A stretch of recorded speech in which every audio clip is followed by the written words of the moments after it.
Балканската рута на мигрантите е минато и не би требало повторно да им се дозволи оттаму да пристигнуваат кон Централна и Западна Европа, изјави германскиот министер за внатрешни работи Томас де Мезиер. Германската влада поголема загриженост во моментов изрази за можното зголемување на бројот на бегалци кои повторно ќе се обидат од Либија да стигнат до Италија преку Средоземното море.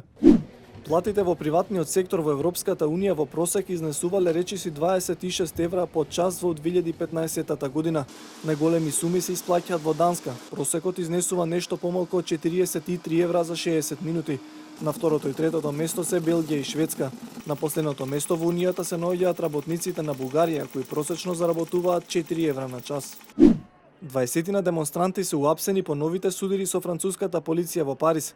24 полицајци пак беа повредени во синокишните судири кои избувнаа по протестите против предложените измени на законот за труд во Франција. Тројца припадници на безбедносните сили имаат посериозни повреди.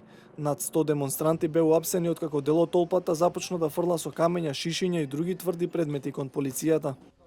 Над 9300 луѓе се убиени и повеќе од 21.000 се ранети од почетокот на конфликтот во Украина во 2014 година, соопшти Обединетите нации. Од организацијата велат дека судирите повторно се интензивираат и дека бројот на загинати и натаму се зголемува. Обединетите нации упатија повик двете страни да ги запрат војните акции и да обезбедат пристап на меѓународната наблюдувачка мисија. Во воздушните напади на области во сирискиот град Алепо, кои се под контрола на опозицијските бунтовници, последнава недела се убиени над 120 цивили, меѓу кои 20 на деца, соопшти Сирискиот центар за мониторинг на човековите права.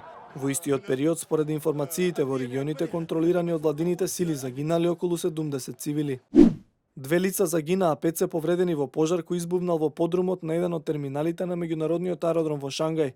Кинеските власти соопштија дека огнот набрзо бил изгаснат, а повредените биле префрлени во болница. Од пожарот биле зафатени материјали за изолација кои биле користени во реновирањето на објектот.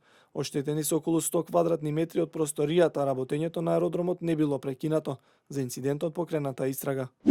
Судот во Северна Кореја осуди американски државјанин со потекло од Јужна Кореја на 10 години тешка работа. Тој беше обвинет за шпионажа и обид за уривање на социјалниот систем во државата.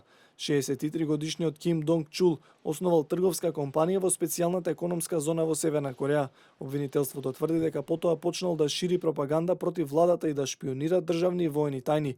Тој беше уапсен во октомври минатата година.